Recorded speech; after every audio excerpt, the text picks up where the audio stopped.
Buenas tardes, les damos la bienvenida al sexto coloquio de investigación que organiza la Dirección Ejecutiva de Investigación y Posgrado de la Universidad Rosario Castellanos.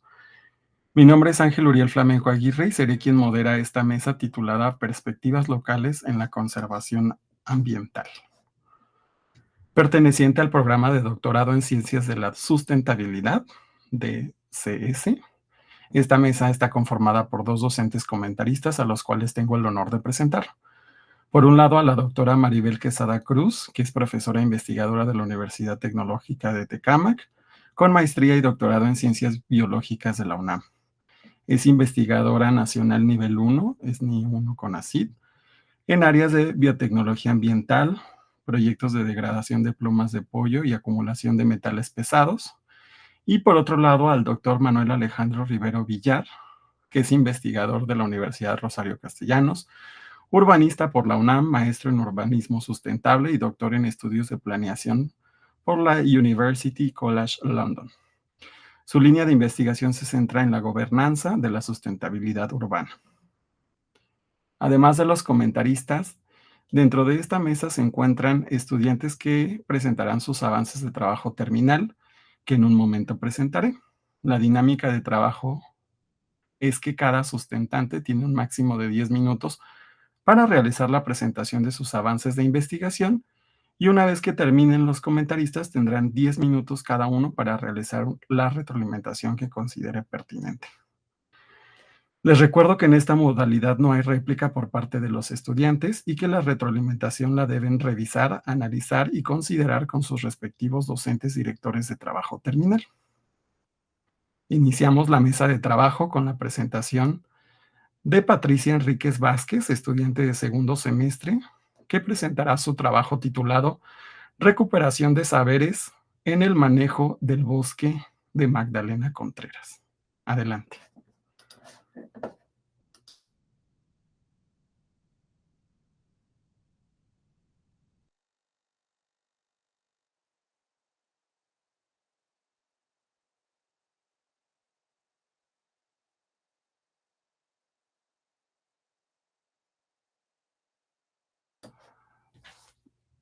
Patricia, tienes el micrófono apagado, no te escuchamos.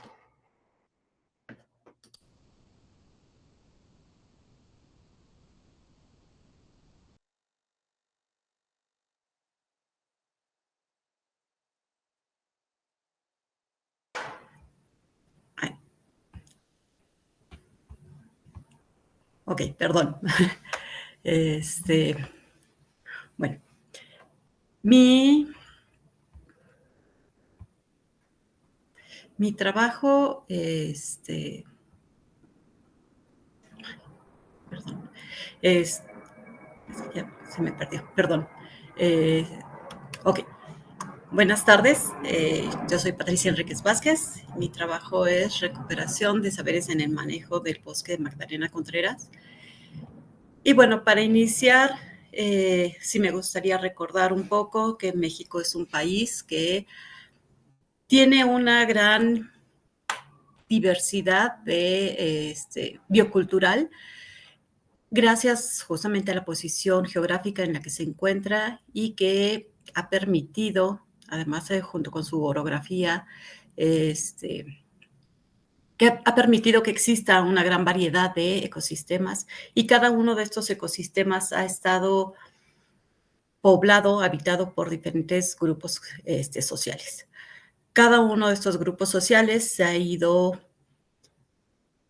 relacionando y conociendo su entorno, eh, haciendo, apropiándose de ellos para poder crear todo su sistema de creencias, formando su parte de cosmovisión, leyendas,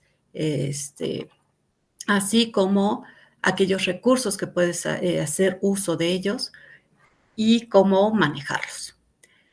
Esto, con el tiempo, con las presiones sociales y económicas, muchas veces se han ido perdiendo a tal grado que incluso muchas personas dejan de hablar sus lenguas maternas para pertenecer a otro grupo o por alguna por sentirse diferente.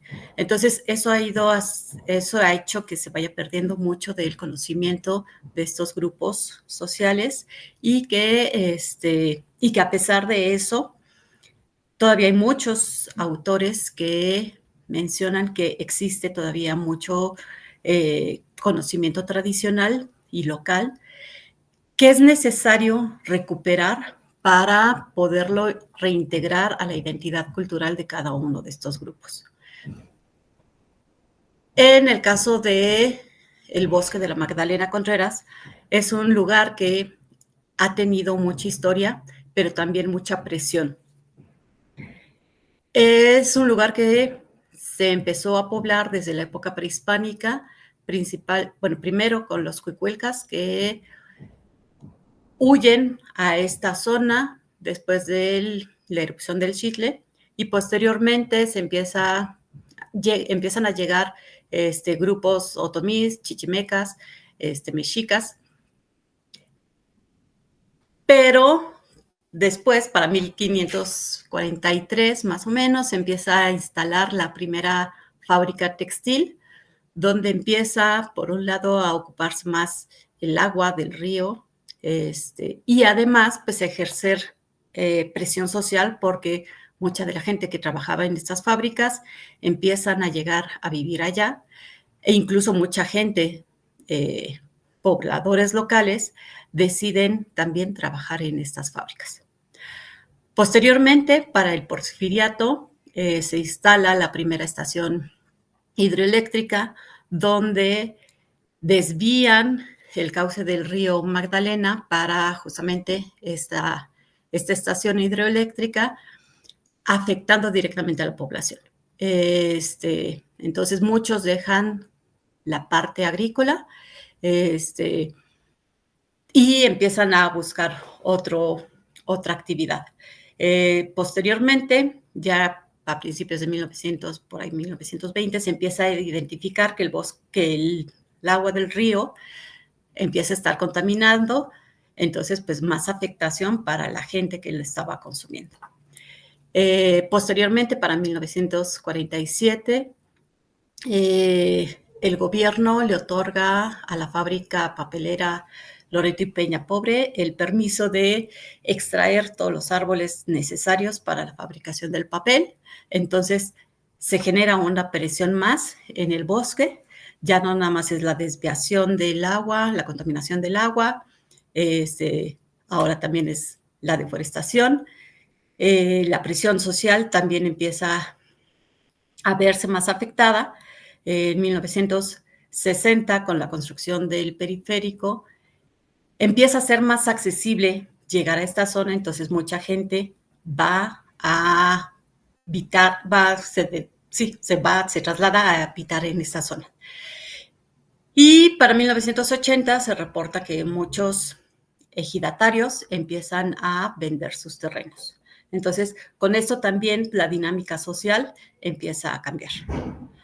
Sin embargo, a pesar de todas estas presiones, existe todavía una gran biodiversidad. Se pueden encontrar bosques de pino, de encino, de oyamel, 127 especies de aves, 37 de mamíferos, 20 de reptiles, 8 de anfibios, 328 hongos y en general de vegetación o de plantas, 610 especies. Entonces, en cuestión de biodiversidad todavía es muy rico.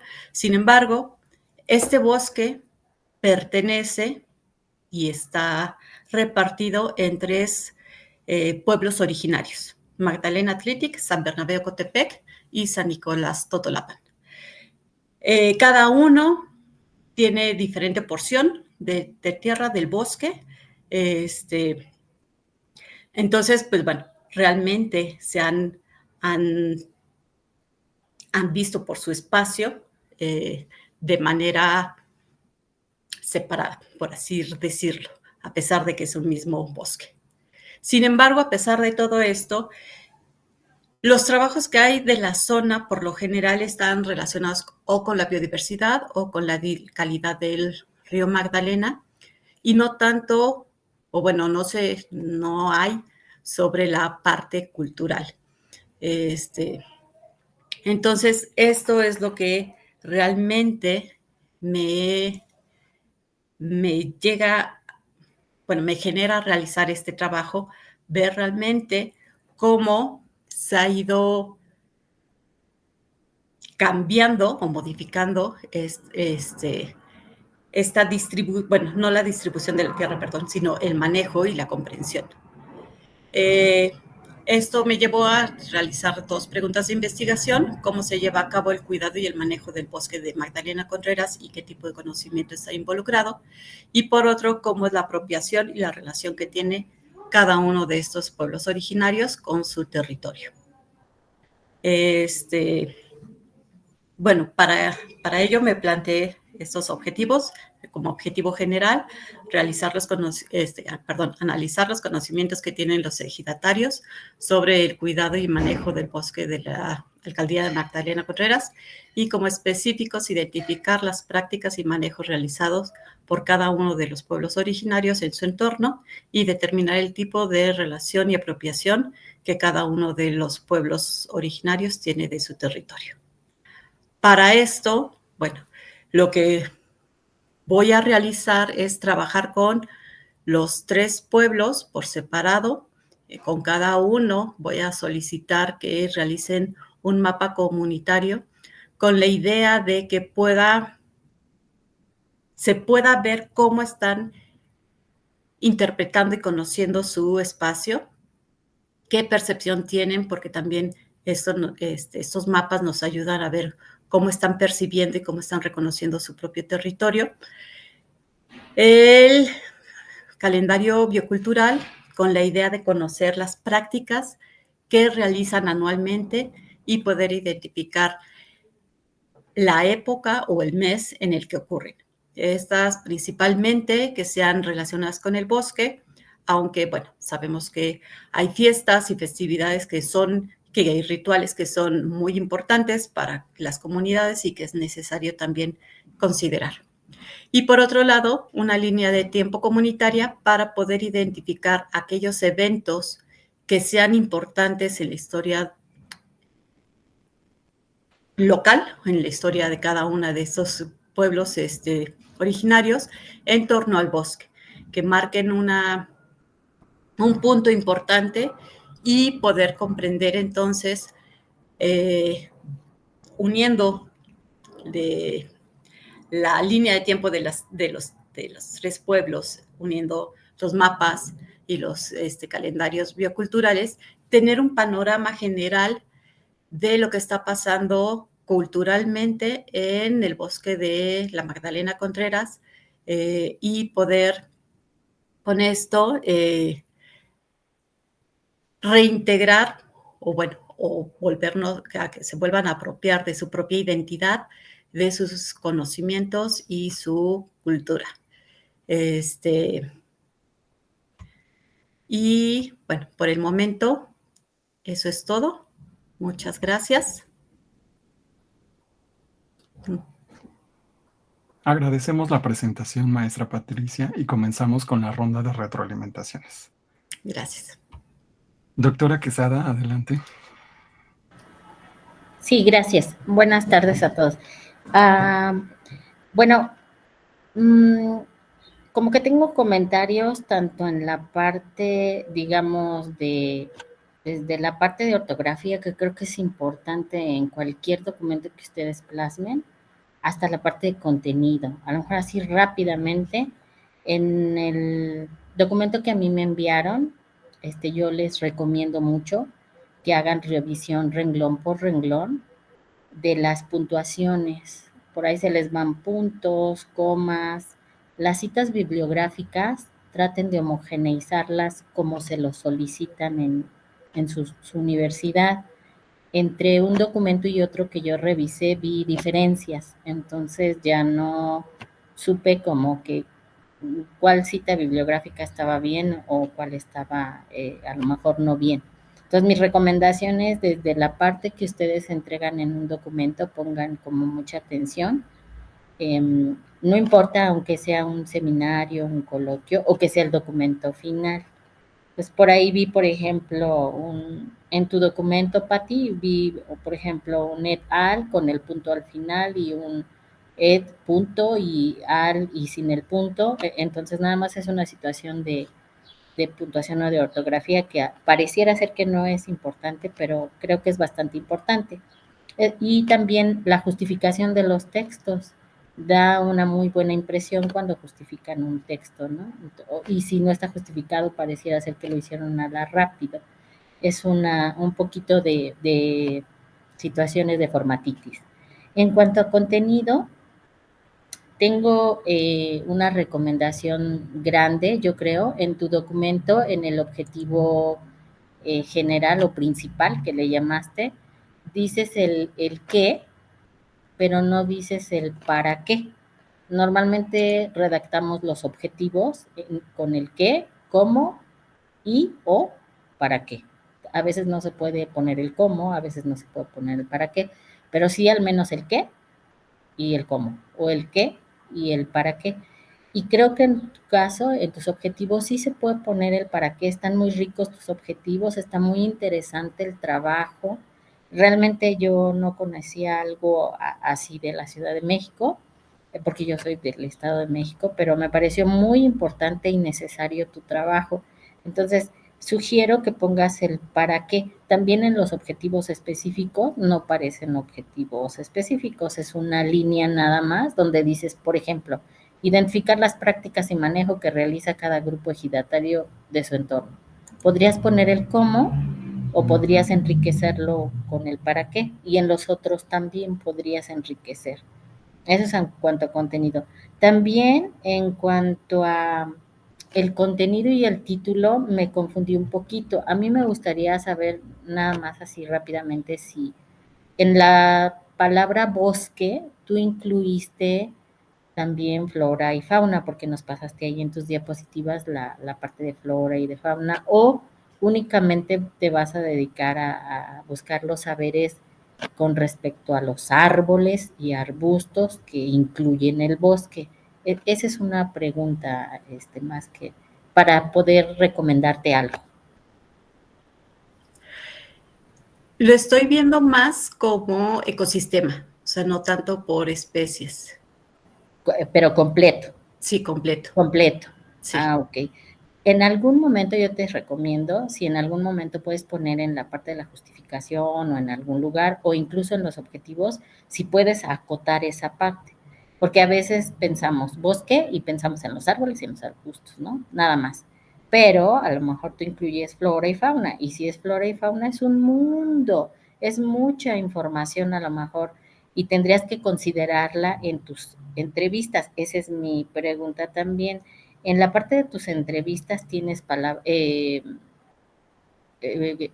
preguntas clave, quiero suponer. Entonces ahí deberás incluirlas, ¿no? Incluir si es también aves, si es también mamíferos, si es fauna, si es flora, si es hasta dónde. O sea, acotar un poquito o en la justificación o en los objetivos para que eso te lleve a tu metodología y acotes en tu metodología qué vas a preguntar de todo ese ecosistema, ¿no?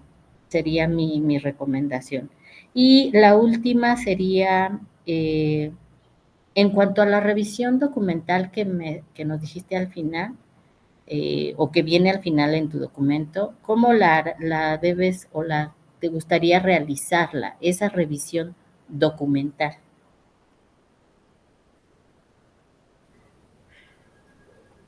Para, para regresársela a las comunidades. Ajá, sí. Todavía esa parte no sé, sí la sé que es importante, pero todavía no sé bien cuál es la mejor forma de hacerlo. Ah, ok, sí, está bien. Nada más era una pregunta, así que tenía por ahí duda que quedó como suelta en el documento, ¿no? Sí. Pero bueno, eso creo que sería lo más fuerte de mis recomendaciones. Y pues la verdad, felicidades porque es un muy buen trabajo. Muchas gracias. Gracias, doctora Quesada. Continuamos con el doctor Rivero Villar. Adelante. Villar, adelante.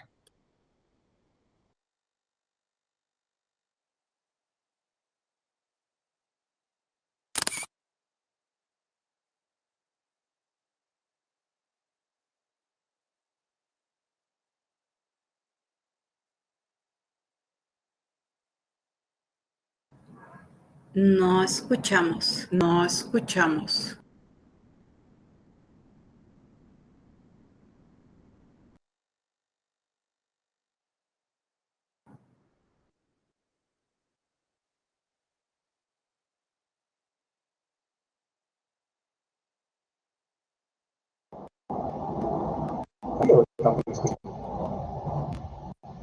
¿Se escuchan o no? Sí, me suena. Ok, ya. Sí, perdón por el inconveniente técnico. Muchas gracias, Patricia. Yo, como bateador emergente a esa sesión, la verdad es que no tuve oportunidad de leer tu trabajo y mi área de expertise es un poco alejada, ¿no? Sin embargo, hay mis comentarios. O sea, por un lado, yo siento que la presentación, tal como lo expusiste, a mí me suena como a una investigación en una etapa aún preliminar, ¿no? Como exploratoria. Como que los objetivos y las preguntas que estás planteando no buscan explicar un fenómeno, sino más bien encontrar cuáles son las partes que integran el fenómeno. O sea, todo lo que estás planteando tiene que ver con los cómo, cuáles, y no tanto los por qué. Siento que esta es una investigación doctoral, es muy importante que deje perfectamente claro por qué, o sea, cuál es el fenómeno que estás buscando explicar, y por eso necesitamos el por qué de las cosas.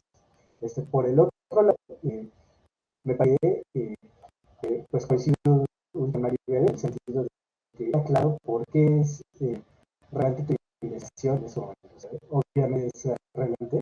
Por ejemplo, acaba de abrir hace unos meses una convocatoria para el IPCC para como parte de un reporte sobre conocimientos tradicionales y su impacto en el cambio climático. Entonces, este es un gran puede hacer investigación del tipo que tú estás cuando la realidad. Entonces, yo siento que quizás aterrizar un poco más en qué literatura es la que le estás hablando y por qué es relevante el tema que tú buscas investigar en esta literatura. Acuérdate que el propósito de toda investigación doctoral es avanzar el conocimiento de una forma. Entonces, a mí me hace conocer el estado actual cuáles son las oportunidades de investigación que siguen siendo así, y cómo es tu planteamiento de lo que estás haciendo se inserta dentro de esta perspectiva, para saber cómo es que tú vas a hacer una contribución al conocimiento, ¿no? Porque tú hablas de esos ecosistemas y me imagino que estás trabajando como cosas desde Ostrom, cosas al estilo, pero pues ya es un tanto viejo, ¿no? O sea, estamos hablando de literatura de los 80. ¿Cuál es de qué están en este momento los ecosistemas, ¿no? ¿Cómo es que contribuye lo que tú estás tratando de hacer en ese sentido?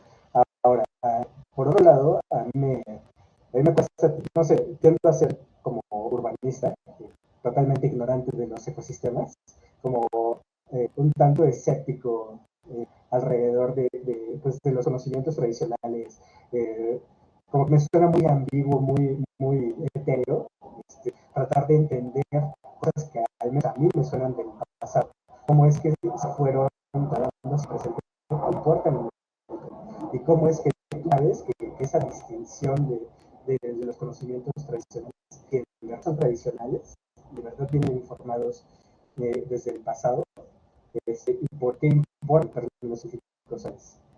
Digo, me queda claro que partiendo de la necesidad del IPCC, de que pues hay una convocatoria en ese momento, o más bien hay grupos de científicos que están en este momento sobre ese tema, pues seguro relevante, ¿no? Pero no lo veo todavía como totalmente realizado dentro de lo que tú dices. Entonces, creo que es una gran oportunidad para que tú pues lo aterrices, nos expliques perfectamente dónde estás parada en términos de investigación y conocimiento y hacia dónde va y por qué importa tu investigación. Entonces, creo que con estas partes ayudaría mucho para esa investigación de una forma pues, que condensa a las personas que lo escuchemos, e incluso a los urbanistas menos conocidos de las cosas y medias etéreas, ¿no? Entonces creo que por ahí serían mis recomendaciones, partiendo del hecho de que soy totalmente ignorante. Muchísimas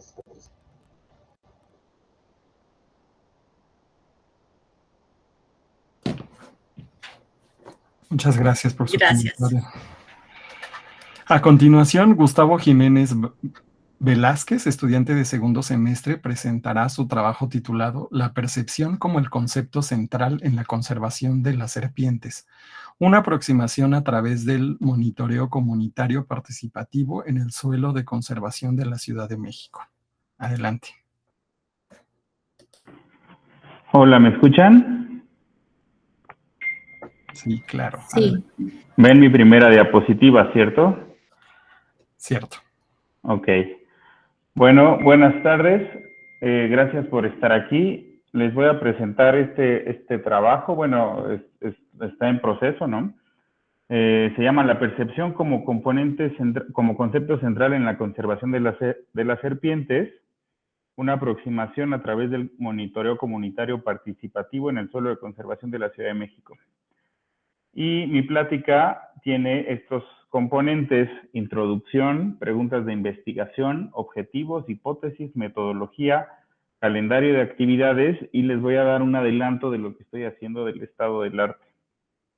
Entonces, bueno, como introducción, quiero comentarles que actualmente hay una gran pérdida de biodiversidad en todo el mundo, que ha sido tan grave que se ha comparado con las mega extinciones del pasado. Entonces, es tan grave que la última mega extinción, por ejemplo, fue hace 65 millones de años y fue cuando se extinguieron los dinosaurios. Entonces, aquí en la diapositiva que les muestro podemos ver un ejemplo de lo que les estoy hablando. Hace 10.000 años, que es la primera barra, veíamos que la biomasa de vida silvestre o de los animales salvajes estaba en el margen de la capacidad de carga del planeta. Y conforme la civilización humana se va tecnificando y va creciendo en términos demográficos, pues esa biomasa de animales silvestres va cambiando de manera muy importante con respecto a los animales domésticos y a los humanos. Por ejemplo, aquí en el año 2000 vemos que ya casi no hay una barra verde que representa la fauna silvestre, pero sí una gran cantidad de biomasa representando a los animales domésticos y a los seres humanos, ¿no? Y bueno, una proyección para 2050 en donde ya prácticamente la biomasa de la vida silvestre es imperceptible en esta gráfica, ¿no? Lo que les quiero decir es que estamos en una gran crisis de biodiversidad, en donde pues hay muchas especies que se están extinguiendo o que se han extinto y que está ocurriendo, ¿no? Estamos en una sexta mega extinción y bueno, esto tiene implicaciones muy importantes en términos, sí, de la supervivencia humana vía servicios ecosistémicos y bueno, y si no fuera por la supervivencia humana, pues al final del día la biodiversidad tiene una importancia intrínseca que no podemos dejar de preocuparnos, ¿no? Entonces, en este contexto se ha implementado o se ha construido una ciencia que es la biología de la conservación. Y me gusta platicar de ella porque la biología de la conservación surge antes de lo que podríamos considerar ciencias de la sustentabilidad, pero es una ciencia de la sustentabilidad per se, porque integra aspectos tanto económicos como sociales, como ambientales, como ecológicos, para resolver las problemáticas y para tener una incidencia, ¿no? Entonces, la biología de la conservación es como una hermanita de las ciencias de la sustentabilidad. Entonces, este tipo de problemáticas como la pérdida de la biodiversidad, al ser un problema complejo, o sea, multifactorial, y que además cada problema se tiene que entender como una cosa aparte, o sea, no se pueden replicar como recetas, sino que tiene sus propias problemáticas, se tiene que abordar como una ciencia de la sustentabilidad. Y bueno, la idea es que en este sentido podamos promover la conservación de la biodiversidad, promover también la calidad de vida del ser humano y mantener un sistema equilibrado de manera indefinida, ¿no? Entonces, en particular, la biología de la conservación pues integra lo que son las ciencias naturales, la biología, la ecología, la genética, la biología, y por ejemplo, desde la perspectiva de las ciencias sociales está la antropología, la economía, las ciencias políticas, y en este inter, ¿no? Está aspectos como, por ejemplo, el manejo de especies en peligro de extinción, que por ejemplo abarca temas como la legislación, la restauración ecológica, la ética ambiental, etcétera. Entonces, hace unos momentos les platicaba que la pérdida de la biodiversidad pues tiene un impacto en la vida de los seres humanos, porque los seres humanos podemos estar aquí gracias a algo que se le ha llamado los servicios ecosistémicos. Y los servicios ecosistémicos es todo aquello que pues los ecosistemas o la naturaleza o los sistemas ecológicos aportan y que son de beneficio para las personas. Entonces se han dividido los servicios ecosistémicos en grupos. Por ejemplo, está el de aprovisionamiento, como los servicios ecosistémicos como los alimentos, las materias primas, las medicinas, etcétera, ¿no? Es lo que, o sea, el ser humano se aprovisiona de los ecosistemas para su vida, ¿no? Hay otros que son de regulación, como por ejemplo la regulación del clima, del ciclo del agua, de la polinización, etcétera. Hay otros que son de sostenimiento, por ejemplo, la formación del suelo, la fotosíntesis, y hay unos que se llaman culturales, que también son de gran importancia para el bienestar humano, ¿no? Los seres humanos tenemos una necesidad de pertenecer a un grupo y de sentir un arraigo hacia una cultura, ¿no? Entonces, la naturaleza también aporta aspectos de servicios ecosistémicos culturales, como son los valores estéticos, de recreación, incluso espirituales, ¿no? Entonces, estos son los servicios ecosistémicos. Y algo que les voy a platicar es que hay otra forma de ver los servicios ecosistémicos, que es cuando la naturaleza puede ser como agresiva con el ser humano. Y aquí en la diapositiva les pongo un cultivo que fue destruido por una granizada. Si bien la lluvia es parte de este ciclo que les mencionaba anteriormente de los servicios ecosistémicos, cuando se convierte en granizo y cuando es destructiva, se convierte en algo que se puede denominar diservicio ecosistémico. Y entonces hay diservicios ecosistémicos de distintos tipos. Y ahorita les voy a platicar por qué es importante, porque si recuerdan el título de mi trabajo tiene que ver con la percepción de las serpientes. Entonces, me estoy adelantando un poquito, pero lo que quiero es que veamos si las serpientes son o han sido vistas como servicios ecosistémicos o como diservicios ecosistémicos. Y si son vistas de una u otra manera, ¿qué impacto tiene eso en las políticas de conservación o en la visión de la conservación de este grupo en una comunidad? Entonces, veamos aquí, las serpientes, desde esta perspectiva, funcionan como un servicio ecosistémico al comerse a los ratones, que son una plaga y que causan, por ejemplo, pérdidas agrícolas en los campos de cultivo, ¿no? Los ratones pueden comer, o las ratas pueden comer las cosechas, los cultivos, pueden además contaminarlos con sus excretas o con su orina, pueden transmitir enfermedades al ser humano u a otros animales, y las serpientes controlan poblaciones de roedores, ¿no? Entonces, desde esta perspectiva, las serpientes pueden visualizarse como un servicio ecosistémico de regulación.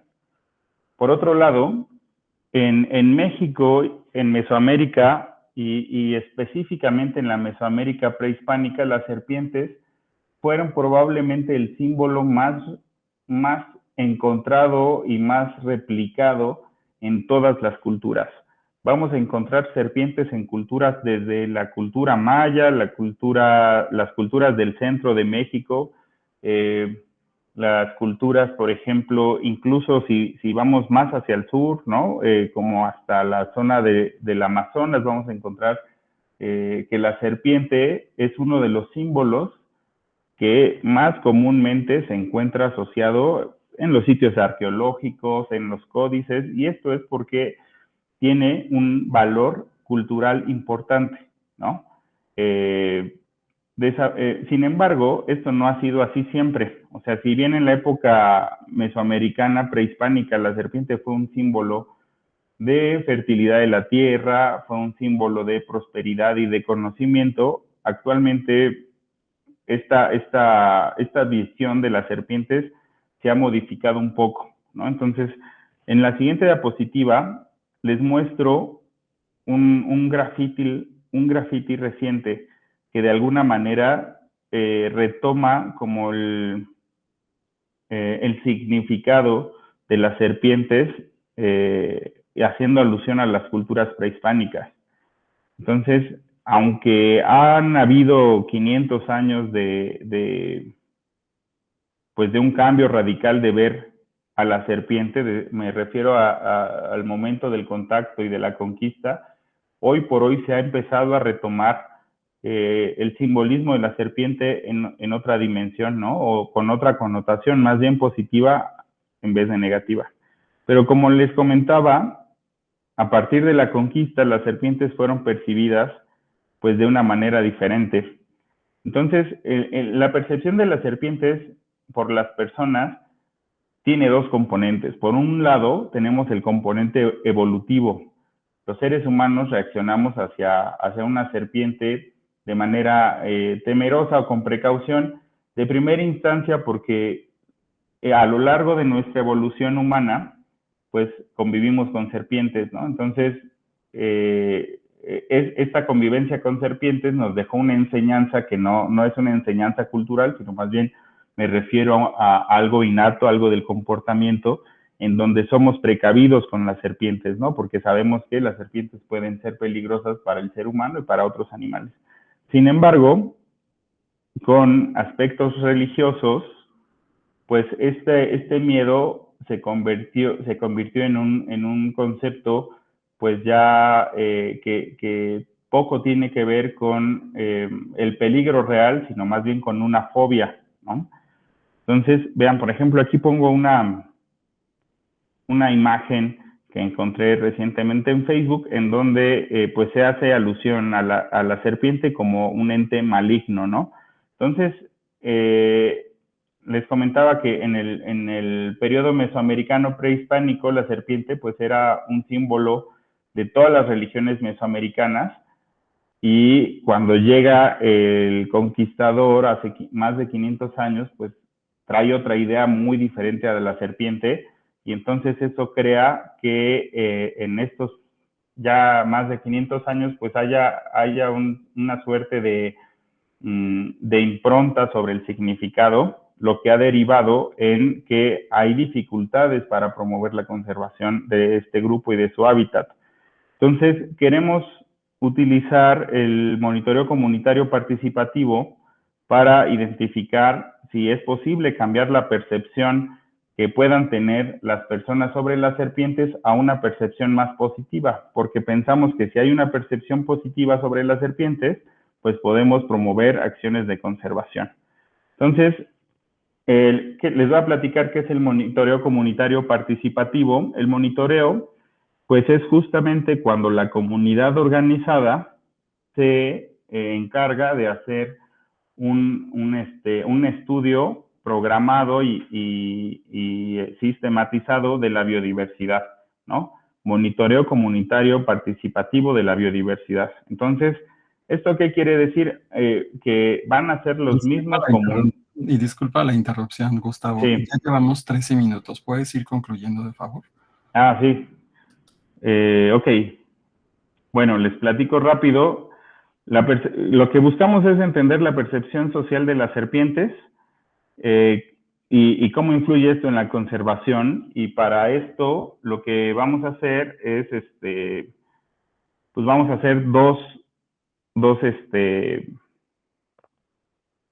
métodos. Vamos a emplear un monitoreo comunitario participativo, por un lado, y por otro lado, vamos a hacer una investigación. Aquí está, miren, este es el monitoreo, este es el método, programa de monitoreo comunitario participativo, que tiene estos componentes, y a la par vamos a hacer una metodología de investigación social que tiene que ver con encuestas sobre la percepción, entrevistas semiestructuradas y en profundidad, observación participante y grupos focales, ¿no? Entonces, aquí les presento un cronograma de trabajo que hay que actualizar, porque si bien están en este cronograma integrados las dos metodologías, lo cierto es que he estado trabajando en un estudio de estado del arte por recomendación de mi tutora, y bueno, yo también lo creo, que me va a permitir tener mayores elementos teóricos para poder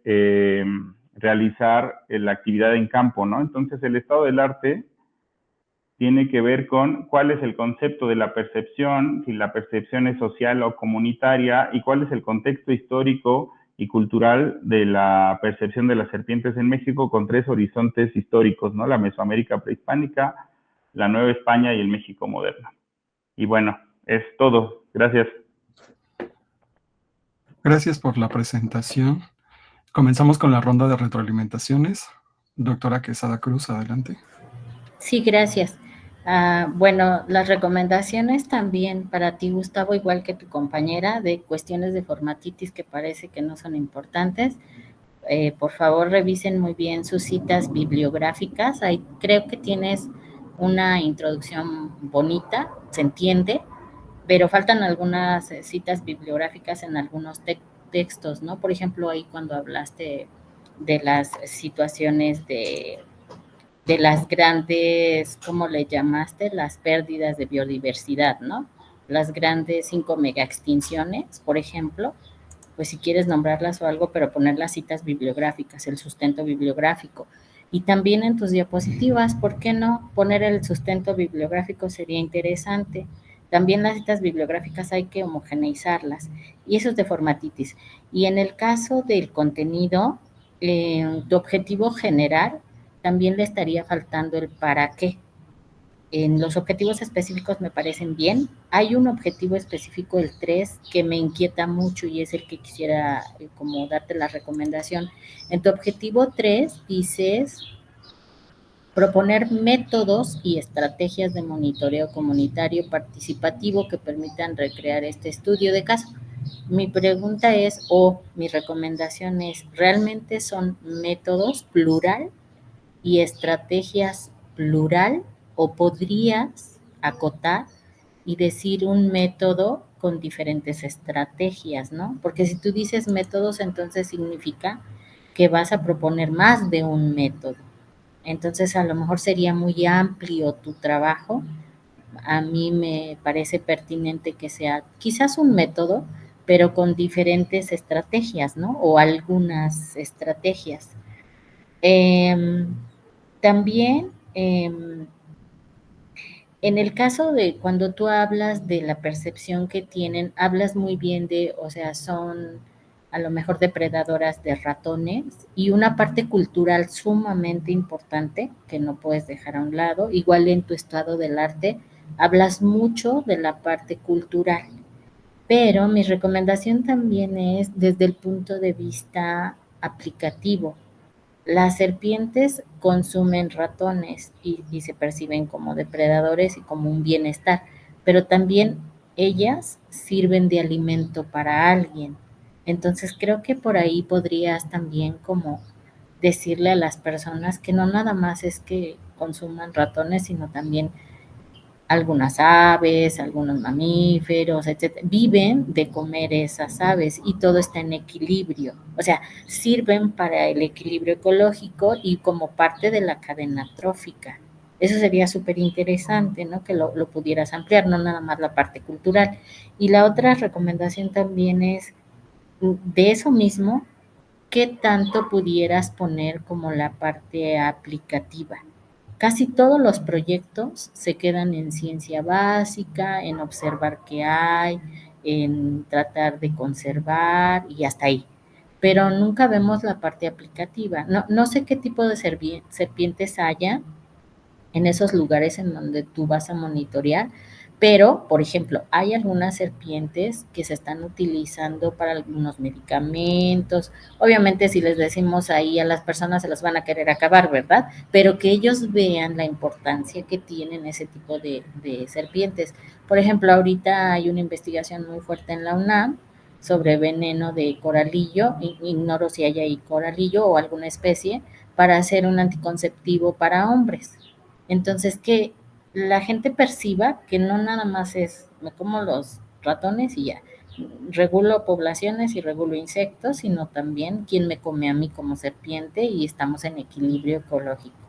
Y también la parte de la aplicación, ¿no? Si hay serpientes, se pueden hacer más estudios y pueden sacar a lo mejor hasta productos, ¿no? Si se tiene la conservación y a lo mejor hasta posteriormente la crianza, ¿no? Esas serían como mis recomendaciones más fuertes. Muchas Gracias. gracias. Gracias, doctora. Continuamos con el doctor Rivero Villar. Muchas gracias. Muchas gracias, Gustavo, por tu presentación. Yo quiero empezar por algo como bastante básico, que ver con el uso de tu cámara. O sea, eso de no tener tu cámara encendida en otros presentes, me parece incluso una falta de respeto a tu audiencia. Creo que es importantísimo que cuando estemos presentando, aunque sea de forma virtual, pues encender la cámara. ¿No me escuchan? ¿Hola? Sí, te escuchamos, pero como que se corta. Entrecortado, ok. Entrecortado. Bueno, creo que no puedo hacer mucho al respecto.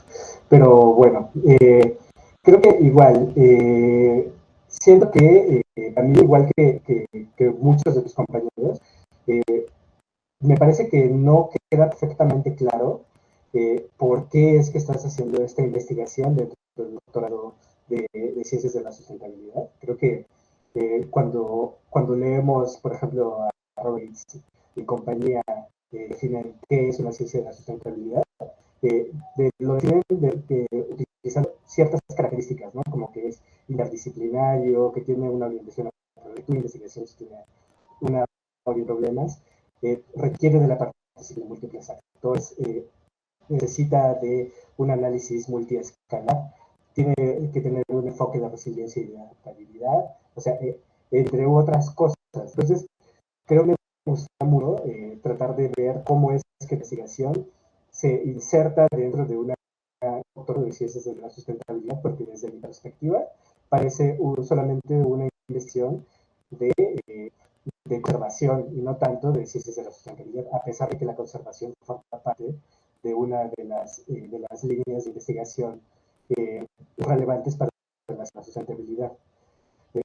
Por otro lado, creo que las cosas que le hacen a tu investigación, una de las que presento al menos, es el orden de cosas. O sea, cuando tú presentaste el índice de la presentación, pues, el orden de las cosas está completamente equivocado, ¿no? Cuando nosotros presentamos el texto científico, sobre todo cuando estamos aprendiendo a hacer investigaciones, pensar en foros académicos específicos, es importante, aunque sea aburrido, respetar el orden clásico de las cosas que tiene que ver con, bueno, que parte de una introducción, después de la introducción pasas a una revisión de la literatura, que te lleva a encontrar el hueco en el conocimiento, de ahí te lleva a plantear los métodos de investigación, de ahí pasas a los resultados, a las discusiones y las conclusiones.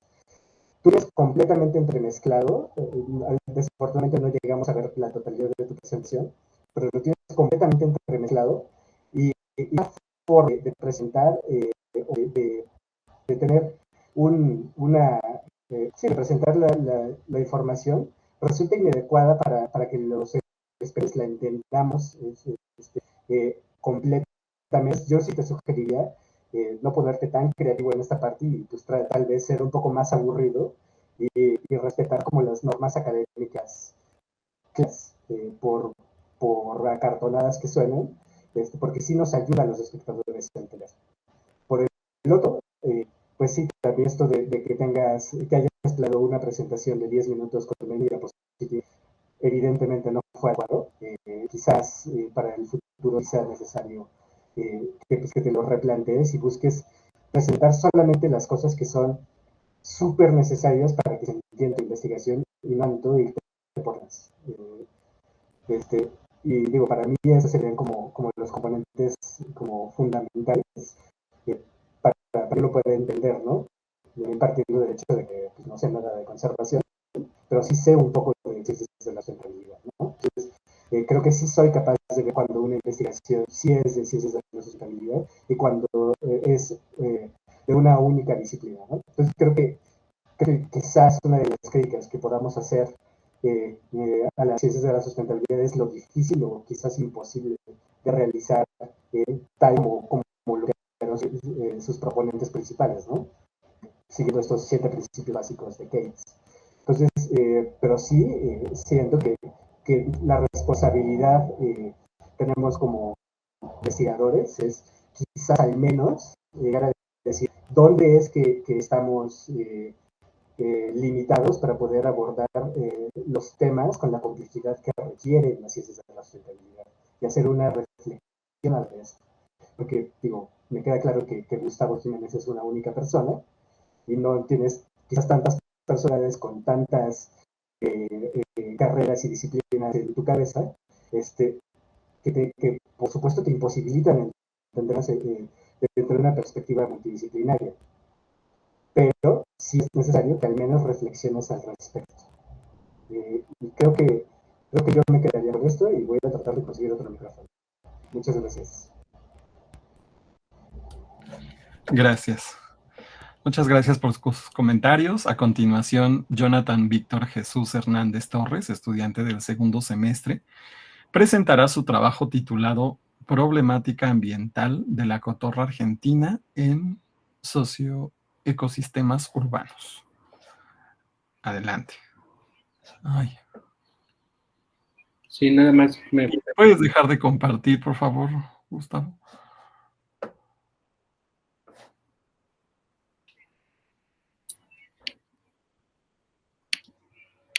Ahora sí, adelante, Jonathan.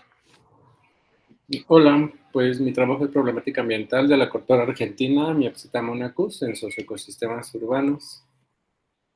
Como introducción, bueno, este es un ave de los citácidos, es una ave exótica, invasora, aquí en varias partes del mundo y en México.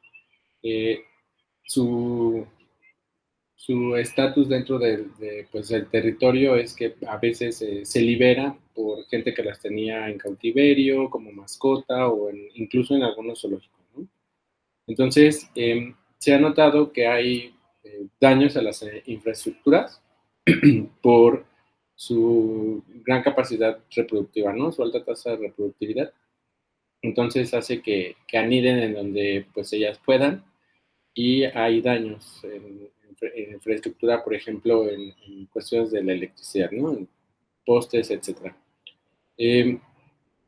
Dentro de la parte de la biodiversidad, bueno, pues afecta a cualquier especie invasora, ya que no es parte del ecosistema ni de la biosfera, perdón, de la biodiversidad local.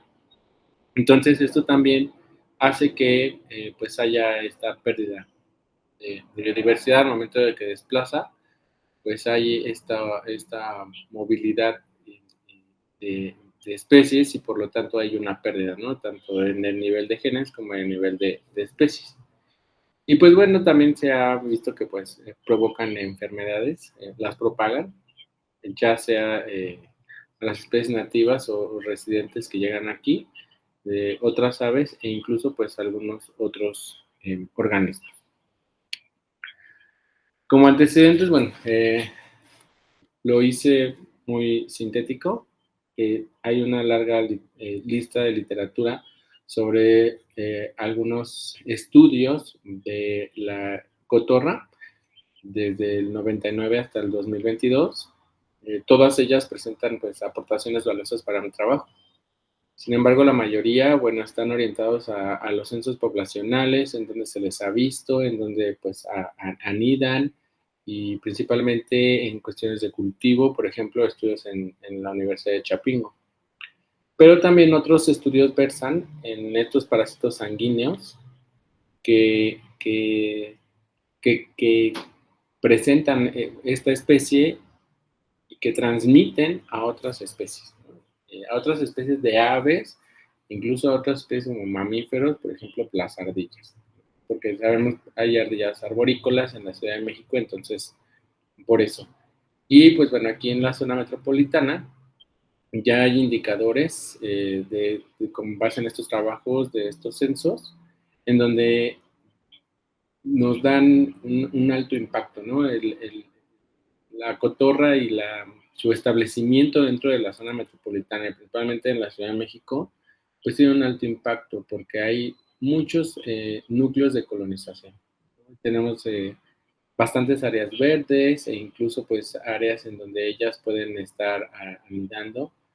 Por ejemplo, bosque de Chapultepec, pues áreas verdes que están dentro de las instituciones educativas o pues en espacios, por ejemplo, en plazas comerciales, ¿no?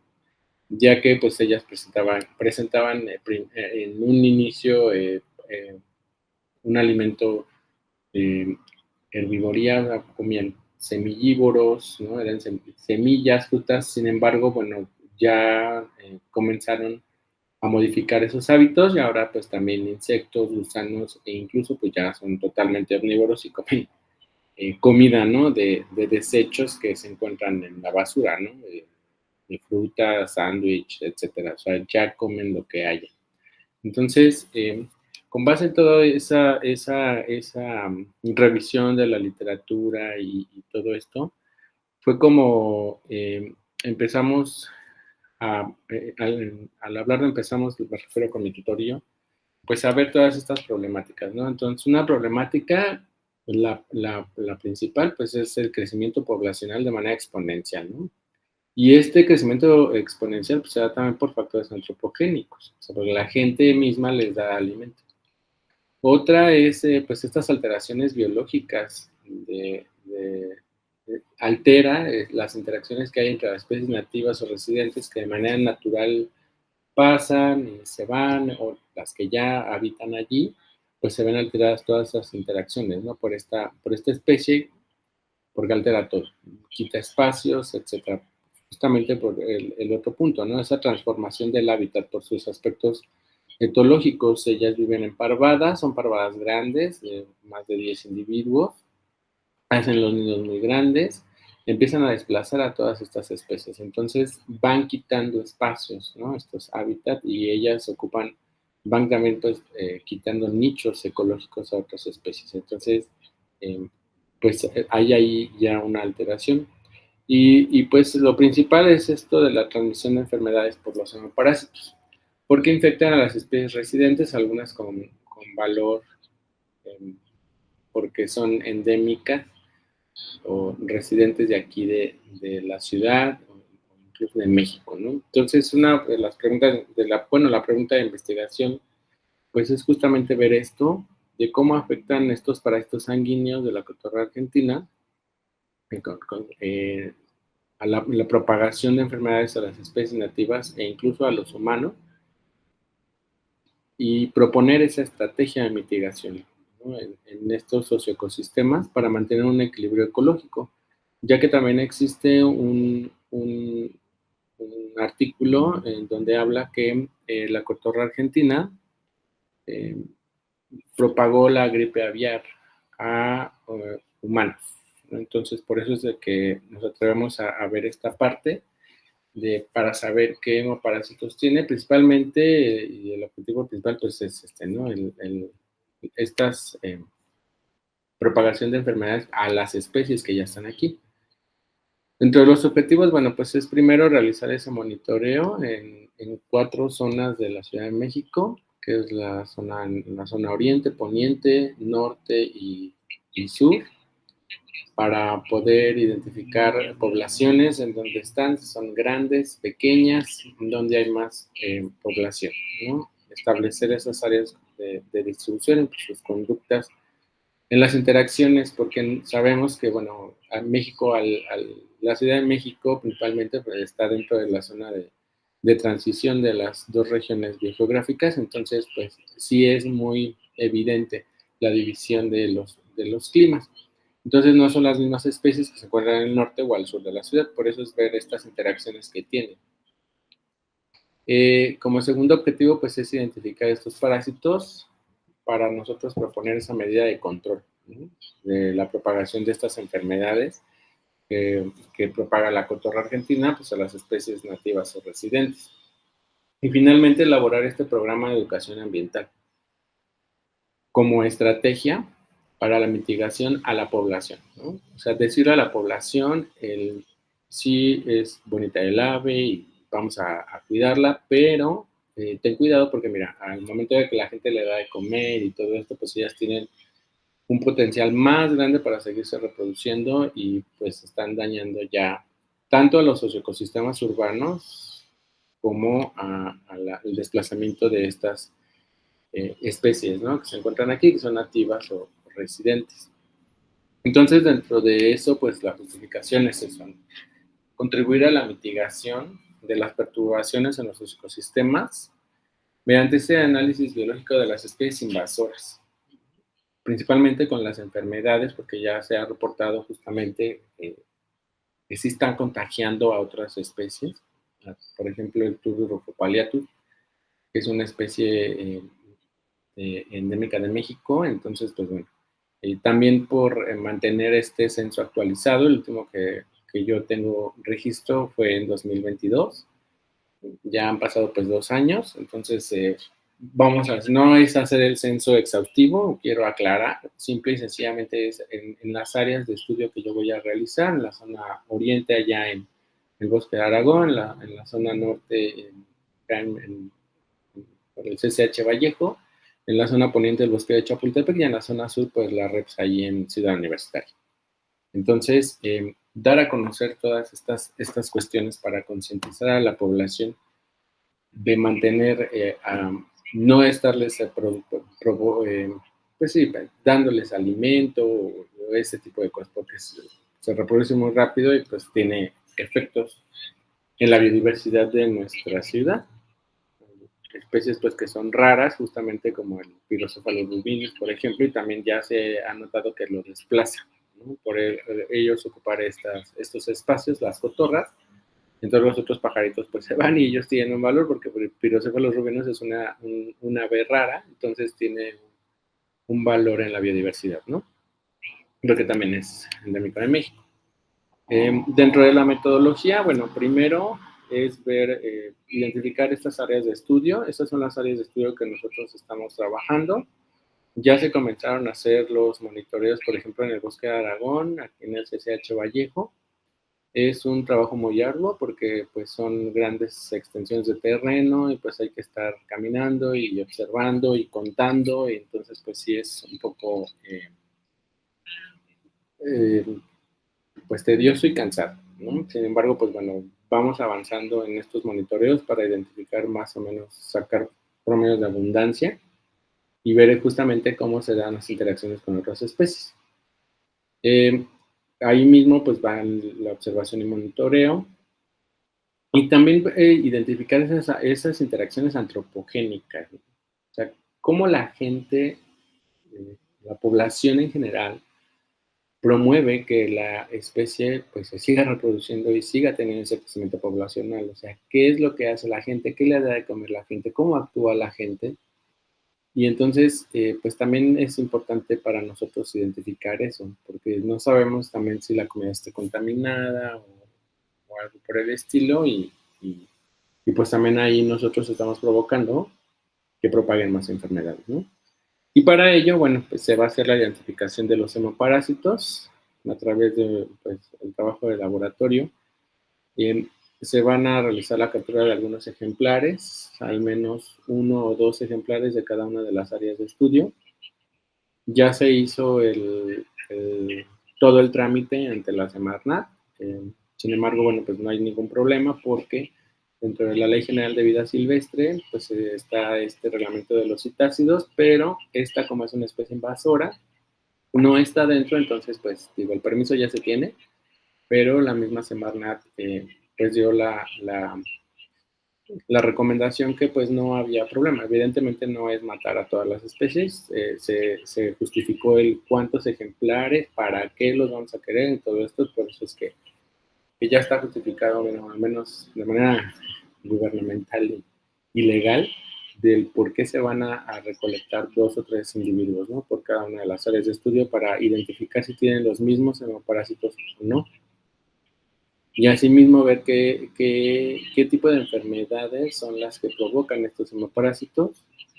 Y también, pues vamos con el ejemplar, no solamente ver los hemoparásitos, porque también tienen ectoparásitos, y pues muchos de ellos son fúngicos, ¿no? Entonces, justamente es ya ver ahora esas, en la observación y monitoreo también, pues ver para que nosotros podamos tener esta interacción entre las especies y podamos decir cómo es que le propaga la enfermedad. Por eso se tiene que hacer muy bien la observación de la interacción con otras especies. Por ejemplo, ellas interactúan mucho con los zanates, ¿no? Quíscalos mexicanos, y entonces ahí hay algo, ¿no? Y los quíscalos mexicanos pues también convive con otras, y entonces ahí es donde está esta cadena, ¿no? De epidemiológica, esta cadena de transmisión. Entonces, lo que hay que hacer, pues, es identificar primero qué parásitos tiene, qué enfermedades provoca, y, pues, ver estas interacciones para tratar de cortarlas, ¿no? En otros tipos de árboles, no dándoles de comer, etcétera, o qué pasa también dentro de las mismas cotorras con estos parásitos. Porque hay estudios que también revelan que pues en etapa juvenil algunos de estos parásitos son muy invasivos, por eso queremos ver si las de aquí los tienen, los matan, ¿no? A nivel juvenil, o sea, no llegan a la etapa adulta, porque los mismos pues ya los mueren. Jonathan, disculpa la interrupción, ya llevamos 13 minutos, ¿puedes ir cerrando, de favor? Sí, ya es la última, y lo último, pues esto de la educación ambiental, pues es hacer la estrategia, el programa de mitigación para reducir la propagación de estas enfermedades, y pues bueno, que ya la gente también tenga esa conciencia. Y finalmente, no son todas, son algunas de las que quise yo poner, porque son algunas de las más significativas de las referencias. Y ya sería todo. Muchas gracias. Voy a dejar de compartir. Agradecemos la presentación, Jonathan, y comenzamos con la ronda de retroalimentaciones. Doctora Quesada Cruz, adelante. Sí, gracias. Voy a prender mi cámara a ver si no me pasa lo que al doctor Alejandro, que no haya muy buena, pero ustedes me indican si sí se me escucha bien. Sí, todo bien. Sí, todo bien, ok. Bueno, Víctor, en general a mí me gustó tu trabajo, a la hora que leí se entendió muy bien, tiene muy buena sintaxis, hay hilación de las ideas, hay organización, las citas bibliográficas vienen en general, excepto la metodología. Recomendaría la metodología así como lo hiciste en las diapositivas. Está bastante bien, por secciones se entiende mejor, está un poquito revuelto en el documento, en el texto, ¿no? Entonces sería una de las recomendaciones. La otra es, a mí me llegó el documento, no sé si sea la versión final o no sé. El objetivo 1, 2 están bien, nada más el objetivo 3 yo lo pondría como el objetivo general, porque vas a hacer el monitoreo, vas a hacer la identificación de los parásitos para algo en general, que sería ya al final generar o elaborar el programa de educación ambiental en base a esto, quiero suponer. Entonces, mi recomendación sería que tu objetivo 3 podría ser tu objetivo general y dejar tus otros 2 objetivos como los tienes. Esa sería otra recomendación. Y en el caso del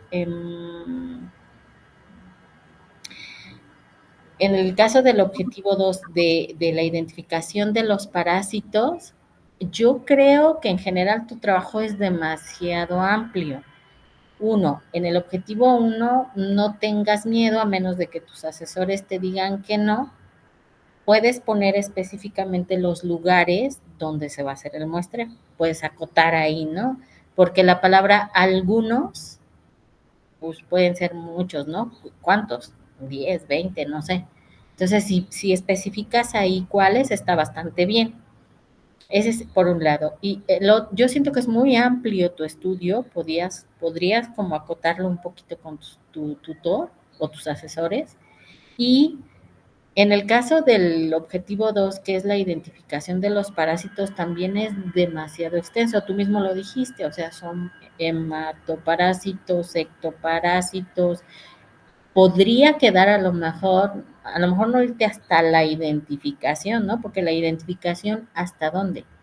Hasta género, hasta especie, es muy amplio. Y a lo mejor tienes 2 especies o más.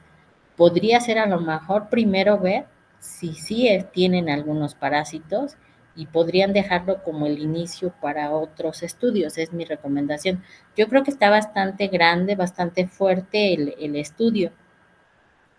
Y también en el caso de si vas a trabajar con la metodología propuesta por Ralph, está bien, ahí incluyes a la mayoría de los cotorritos, pero esa parte yo desconozco si el macho y la hembra juntos están en el nido, porque a veces suele ser así. Entonces estás contando ya macho y hembra y los bebés, o la hembra es la que lleva a cabo todo el proceso del cuidado y todo, pero no estarías contando a los jóvenes, a los jovencitos o a los intermedios, ¿no? Los nidos son específicamente para los que ya están en época de reproducción, hembras principalmente, o machos y hembras, y cuidan los dos, pero los jóvenes, como que no veo, o no se entiende ahí en tu metodología esa parte, cómo la vas a monitorear. Entonces, sugerencia, creo que está muy amplio el trabajo, podría acotarse un poquito. Los parásitos podrían también acotar un poquito y a lo mejor no identificar todos ni identificar hasta especie, a lo mejor revisar en general o estudiar en general qué posibles parásitos los están afectando. Y la otra parte, la de los jóvenes, si se contabilizan, que quede en tu metodología bien especificado el cómo se va a hacer, porque no lo alcancé como a percibir bien. Creo que sería como en general. Dice en el objetivo 1, monitoreo poblaciones, plural. Ahí también si pueden acotar poblaciones, entonces de los diferentes lugares, o porque son poblaciones de 2 especies o 3 especies, ignoro, de las cotorritas hay solo una especie o hay varias especies, que quede como bien claro en tus objetivos. Creo que sería todo.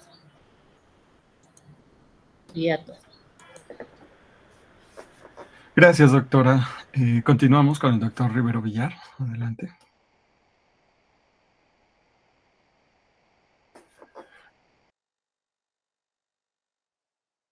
No, de nuevo no te escuchamos, doctor.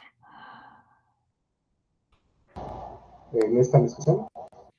Sí. Ok. Bueno, ya cambié el micrófono, ojalá ahora sí se escuche.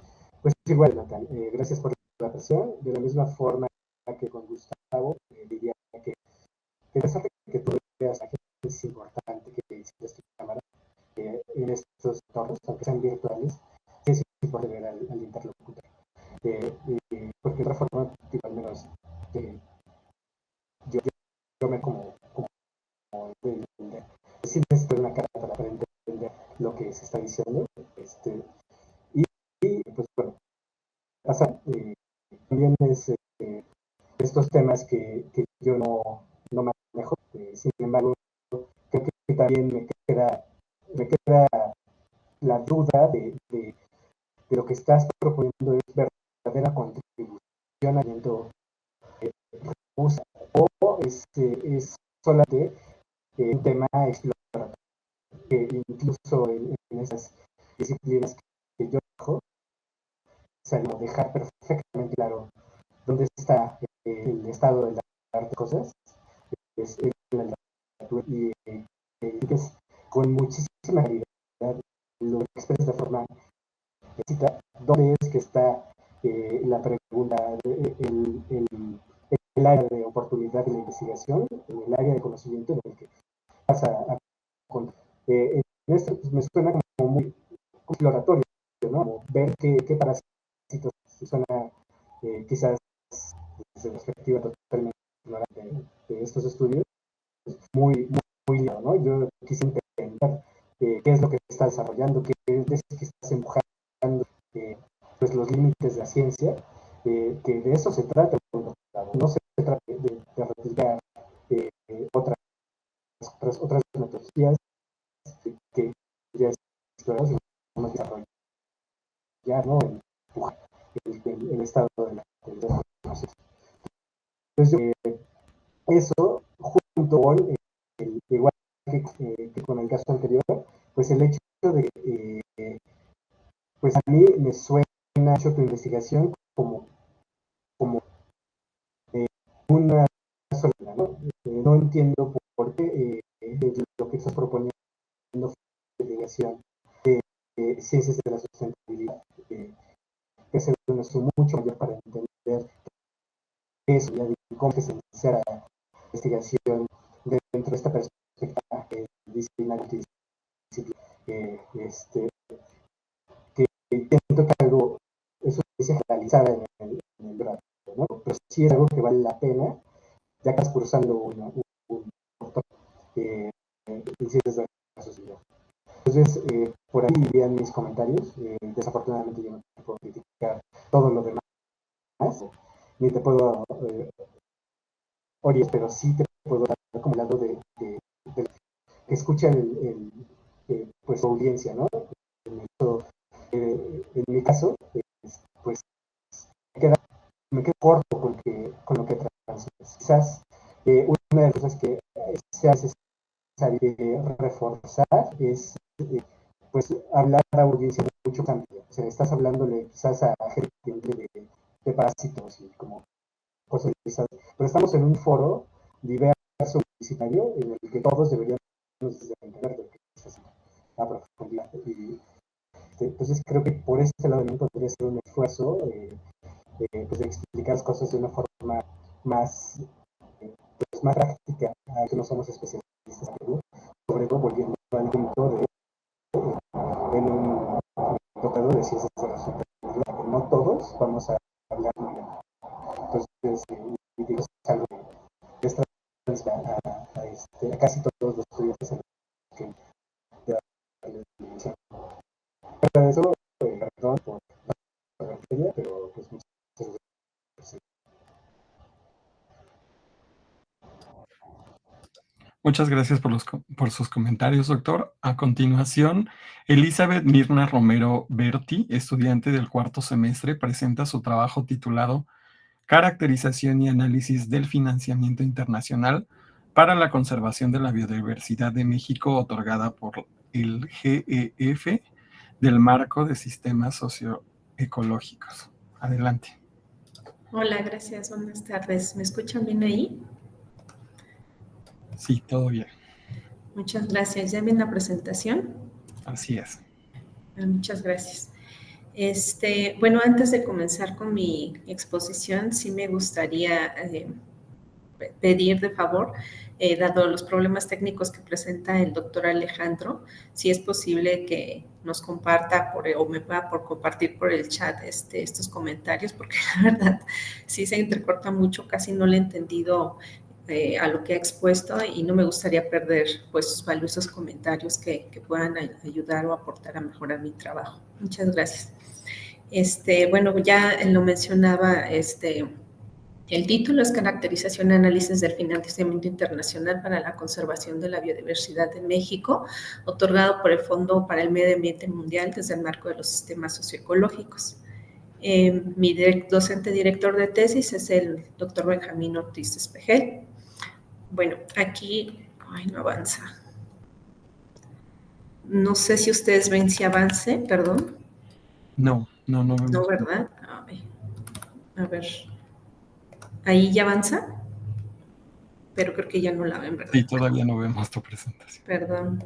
Sí la, ok. Ahí ya la ven de nuevo. Sí. Ok, gracias. Bueno, aquí rápidamente el contenido de esta presentación son la introducción y antecedentes, el planteamiento del problema, la justificación, preguntas de investigación, el objetivo general y específicos, la hipótesis y variables, el marco teórico, el diseño de la investigación y los resultados esperados. Bueno, ya mis compañeros que me antecedieron han hablado un poco de la crisis de biodiversidad y esta crisis planetaria que se vive. Esto es un poco como el antecedente desde 1992 en la Conferencia de las Naciones Unidas sobre Medio Ambiente, o conocida también como Cumbre de Río. Estas conferencias pues hacen referencia a todas estas cuestiones ambientales mundiales, ¿no? Después de esta conferencia, las subsecuentes y más importantes pues han sido la de Río +10, Río +20, la de Estocolmo +50, y actualmente pues de estas conferencias deriva el actual Marco Mundial sobre Biodiversidad, después de 2020, que está marcando también un hito y un parteaguas en estas convenciones. Pero bueno, ¿cuáles fueron los principales resultados de la Cumbre de Río? Bueno, son estas tres convenciones que se les llama o también son conocidas como las tres hijas de Río, porque son la de cambio climático, el convenio sobre la diversidad biológica, considerado como el principal instrumento internacional para el desarrollo sostenible, y la Convención de las Naciones Unidas para la lucha contra la diversificación. El convenio de biodiversidad, nos vamos a centrar en que es sobre lo que trata este trabajo. Es el primer tratado multilateral jurídicamente vinculante que aborda la biodiversidad como un asunto de relevancia mundial. O sea, en esto se demuestra la preocupación de su deterioro y se reconoce la importancia para la viabilidad de la vida en la Tierra y el bienestar humano. Jurídicamente vinculante quiere decir que todos los países que hayan signado este convenio están obligados a cumplir sus instrumentos que menciona el convenio. Aquí sus tres principales objetivos es la conservación de la biodiversidad o diversidad biológica, el uso sostenible de los componentes de la biodiversidad y la participación justa y equitativa de los beneficios que se deriven de la utilización de los recursos genéticos. Nos vamos a centrar únicamente en el objetivo 2 y no en todos los objetivos del convenio. ¿Por qué en el objetivo 2? Porque de ahí deriva pues, la cuestión de financiamiento internacional para la conservación de la biodiversidad, establecida en sus artículos 6, 20, 21 y 39. El artículo 6 mandata a desarrollar estrategias, planes o programas nacionales. Actualmente México ha desarrollado la Estrategia Nacional de Biodiversidad, cumpliendo de esta manera con este instrumento. Después, el artículo 20 habla sobre las responsabilidades nacionales e internacionales para financiar las acciones planteadas por el convenio, también sobre el compromiso de todas las partes que lo contratantes de proporcionar recursos financieros a nivel internacional y la obligación de los países desarrollados a proporcionar esos recursos financieros que sean nuevos y adicionales a los países en desarrollo.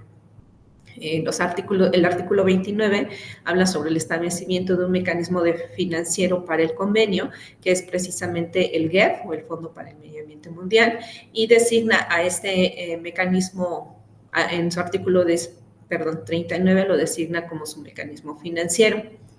A partir de ahí, entonces, de estos antecedentes y este contexto, el planteamiento del problema de esta investigación es, a partir del CBD y conocer la pérdida de la biodiversidad, conocer esta degradación de los ecosistemas, cuáles son las medidas y acciones para protegerla y alcanzar el desarrollo sustentable que mandata el convenio. La pérdida de biodiversidad está asociada también a la pérdida de conocimientos tradicionales. Igualmente, la compañera que antecedía ya habló un poco de estos conocimientos. Entonces, no solamente se pierde la biodiversidad, sino todos estos conocimientos asociados que son de gran importancia y valor para conservar la biodiversidad.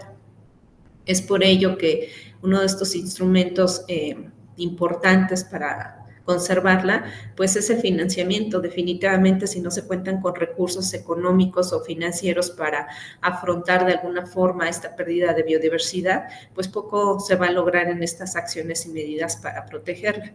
Además de este fondo, otros organismos internacionales, organismos financieros internacionales y agencias de cooperación que dan financiamiento para el convenio o para acciones de protección de la biodiversidad son el Banco Mundial, la Agencia Francesa de Desarrollo, la Cooperación Alemana, también el Banco Interamericano de Desarrollo y la iniciativa Biofin en México. No las vamos a analizar esas, solamente es parte como de este contexto y que se conozca que también estos otros organismos complementan de alguna forma los apoyos que se ofrecen para cuestiones de conservación de la biodiversidad. Esta investigación se justifica en estas tres grandes secciones. Primero, que todos estos grandes proyectos que son financiados con recursos internacionales están desvinculados de los conocimientos locales tradicionales en su gran mayoría. Estos conocimientos, como ya mencionaba, de las comunidades locales y pueblos indígenas, son conocimientos especializados a escala local y porque ellos constantemente, al estar en interacción con su medio ambiente, pues han forjado mucho tiempo la observación de este entorno. Entonces, ofrecen un valioso acervo para esta información y que pueden ser respuestas para que se pueden aplicar ante la pérdida de la biodiversidad.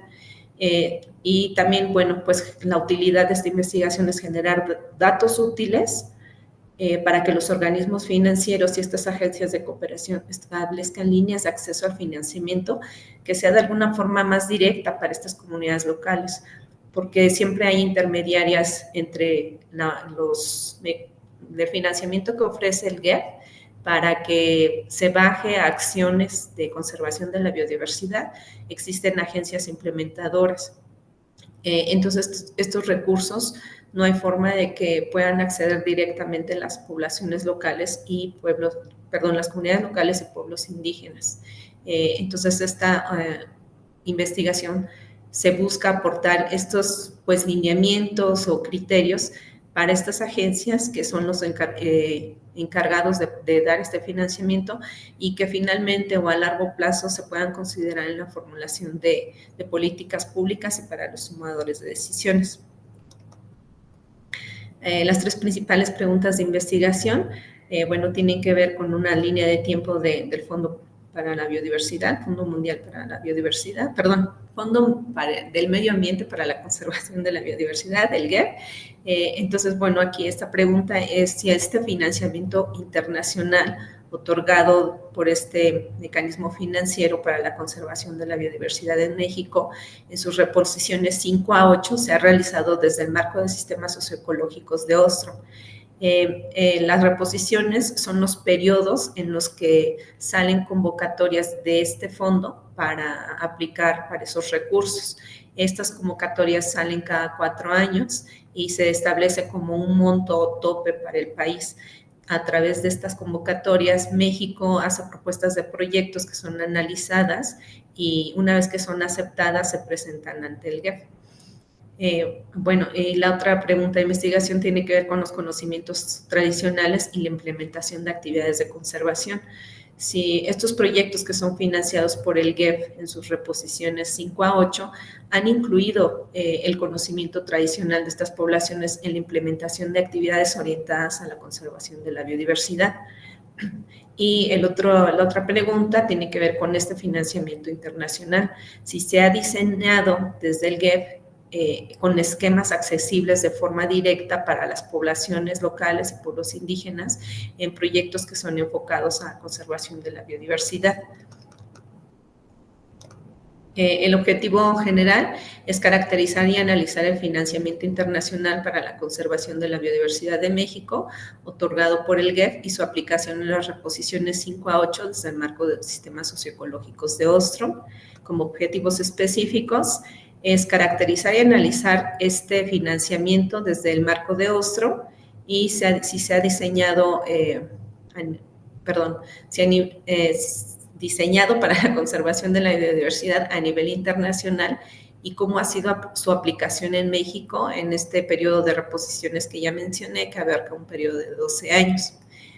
También el diseño de esquemas de financiamiento internacional.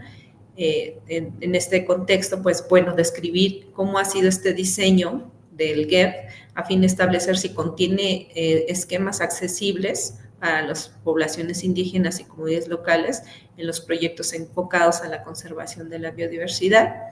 Y el otro tiene que ver con acciones de conservación en la aplicación en acciones de conservación de los conocimientos locales tradicionales. Para ello se va a tomar una muestra, analizar un proyecto de cada una de las reposiciones 5 a 8.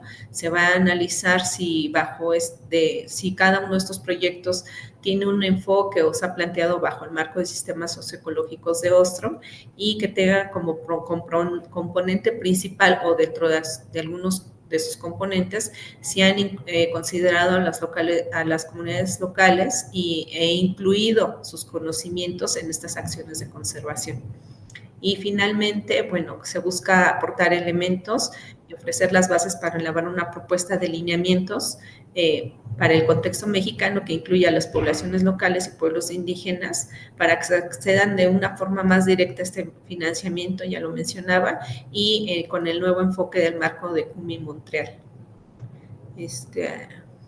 Sí, voy cerrando. Gracias. La hipótesis de ese trabajo es si el financiamiento internacional otorgado por el GEF en sus reposiciones 5 a 8 se ha realizado bajo el marco de sistemas socioecológicos. Ya lo mencionaba, aquí ya están categorizadas algunas variables. Analizar este financiamiento del GEF de sería la variable cuantitativa, la variable dependiente cualitativa será el marco de sistemas socioecológicos y la variable dependiente cualitativa también conocer los conocimientos locales tradicionales. El marco teórico se centrará en lo que establece el CBD, el marco de Kunming-Montreal y el GEF. También conocer, analizar todos estos proyectos bajo el marco de sistemas socioecológicos y conocer los conocimientos locales tradicionales asociados a la conservación de la biodiversidad. Como resultados esperados, el alcance de esta investigación, aquí regreso un poco, es exploratorio descriptivo, su enfoque metodológico es mixto. Las técnicas de análisis son de documentación e investigación bibliográfica y aquí considero como diversidad de saberes los conocimientos locales tradicionales que de la misma forma se llevarán a cabo con investigación bibliográfica y el análisis de cada uno de los proyectos que se seleccionen como estudios de caso para las reposiciones. Ya mencionaba igual que como resultados, elaborar esta propuesta de lineamientos de financiamiento que incluya a las comunidades locales y pueblos indígenas para que accedan de forma más directa a estos mecanismos de financiamiento y esta propuesta que se realice bajo un enfoque transdisciplinario y de diversidad de saberes que pueda ser considerada por los organismos financieros internacionales, las agencias de cooperación y dentro de un marco de implementación de políticas públicas. Muchas gracias. Agradecemos la presentación, Elizabeth, y comenzamos con la ronda de retroalimentaciones. Doctora Quesada Cruz, adelante. Sí, gracias. Mirna, a mí tu trabajo me llegó muy corto, entonces hasta ahorita como que puse mucha atención en lo que platicaste. A mí nada más me llegó como una introducción y un pequeño esbozo de un objetivo, no había entendido como muy bien y como que sigo sin entender muy bien cuál es la parte final a la que vas a llegar. Sí entiendo que va a ser como todo bibliográfico, revisión bibliográfica, estudio, etcétera. En pocas palabras, a lo mejor no es de mi área, no soy la competente para este tipo de trabajos, pero en pocas palabras lo que entendí es, hay financiamiento a nivel internacional. ¿Cómo hacerle o cómo buscar el camino para que sea accesible a nivel más pequeñito o población, incluso hasta población indígena? Yo creo que no va por ahí el asunto o está mal planteado tu trabajo, no lo sé, desconozco. Mi sugerencia es supongo que esa bolsa de dinero a nivel internacional tiene que ver con, como dices tú, agencias o instituciones aquí en México. Difícilmente se va a poder acceder de una población más pequeña, digámoslo así, o de nosotros, comunes y corrientes, o de personas indígenas, hacia esa bolsa de dinero. Más bien, supongo que hay esas agencias, esas instituciones en nuestro país ya tienen reglamentaciones y ya tienen lineamientos y tienen convocatorias y tienen el camino para poder acceder más abajo los que estamos, quiero suponer. Si fuese así, entonces mi recomendación es no irse hasta lo internacional, sino hacer una revisión y una discusión de lo que está haciendo nuestro país o de lo que tiene nuestro país y lo que le duele a nuestro país. ¿Cuáles serían entonces las estrategias para recomendarlas a esas asociaciones o instituciones o no, agencias para que la gente o la población pueda acceder directamente a esas bolsas de dinero? Difícilmente va a ser de nosotros o de las personas comunes y corrientes a nivel internacional. Mi sugerencia es esa. Yo ignoro este tema, pero esa sería mi recomendación. Y también mi recomendación sería, si me dan la oportunidad de que me mandes el trabajo como debe ser, o sea, ya como tú lo planteaste en las diapositivas, y con gusto puedo retroalimentar vía correo electrónico, o como me lo indicasen, ¿no? Pero creo que eso sería lo que podría poquito aportar. Gracias, doctora Quesada. Continuamos con el doctor Rivero Villar. Adelante. A ver, ya es el tercer micrófono. ¿Se escucha? Ahora sí. Ok. Ya cuarta intervención, tercer micrófono, pero bueno. A ver, Elizabeth, muchas gracias por tu presentación.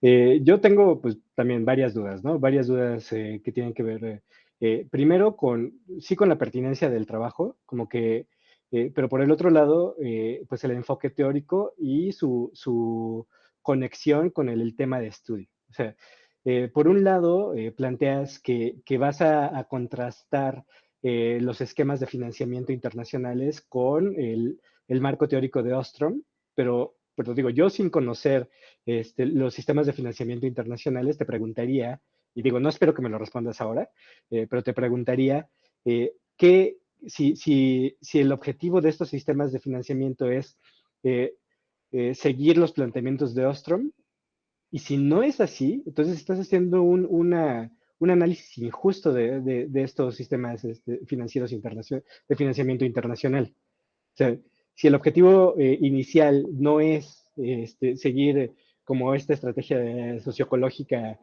planteada por Ostrom, entonces, ¿por qué debería de cumplir con estos objetivos?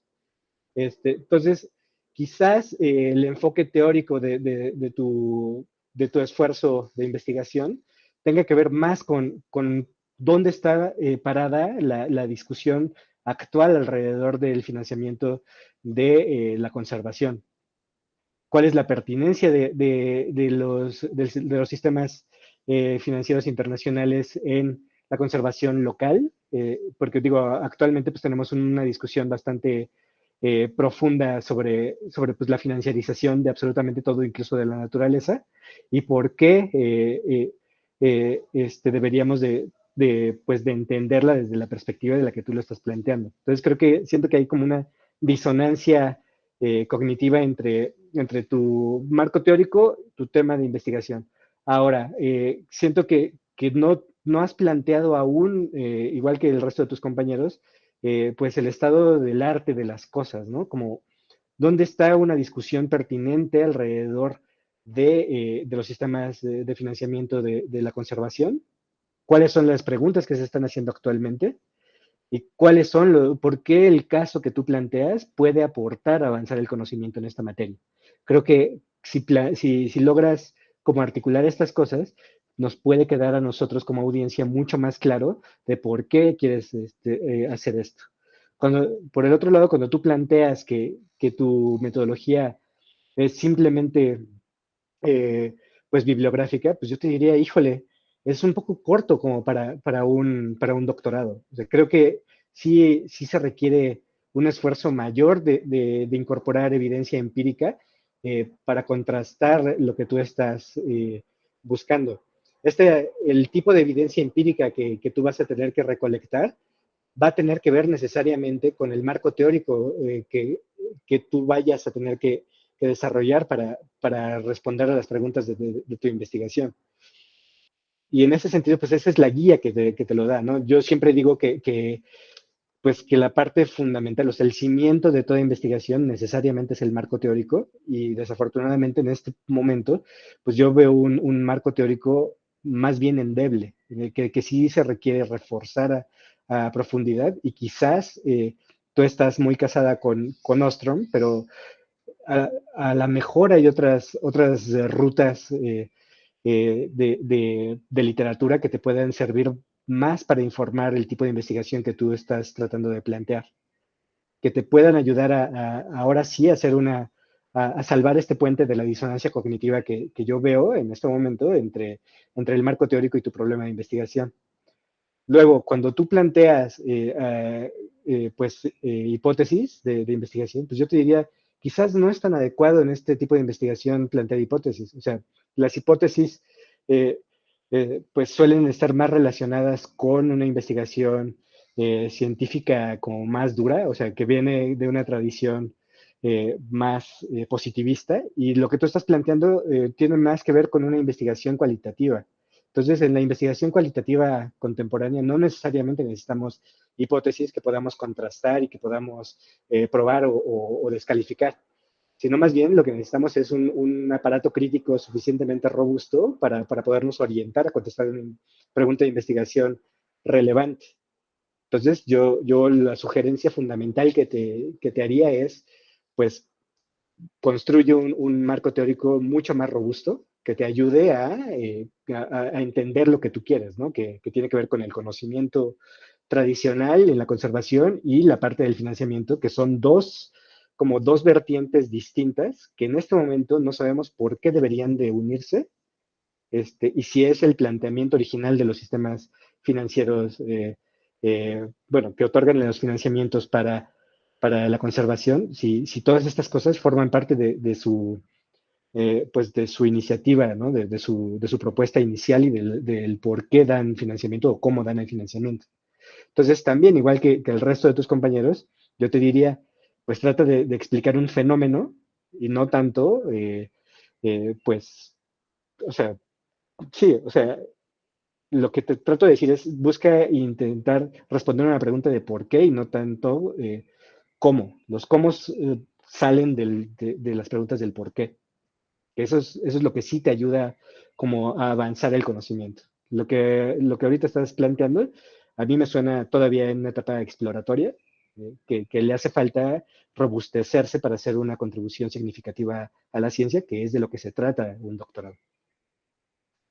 Entonces, creo que, digo, de todas formas, soy urbanista, de nuevo, no, o sea, no toma con pinzas lo que te digo, pero bueno, desde mi interpretación, eso es lo que yo te propondría.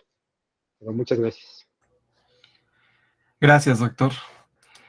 Agradecemos la presentación de los estudiantes, así como la participación de los comentaristas y su asistencia a este 6º coloquio de investigación del posgrado de la Universidad Rosario Castellanos, en el cual se están presentando 405 trabajos de estudiantes en 99 mesas distintas que serán retroalimentadas por 198 expertos académicos de diversas instituciones de educación superior, tanto nacionales como extranjeras. Les reitero nuestro agradecimiento. Buenas noches.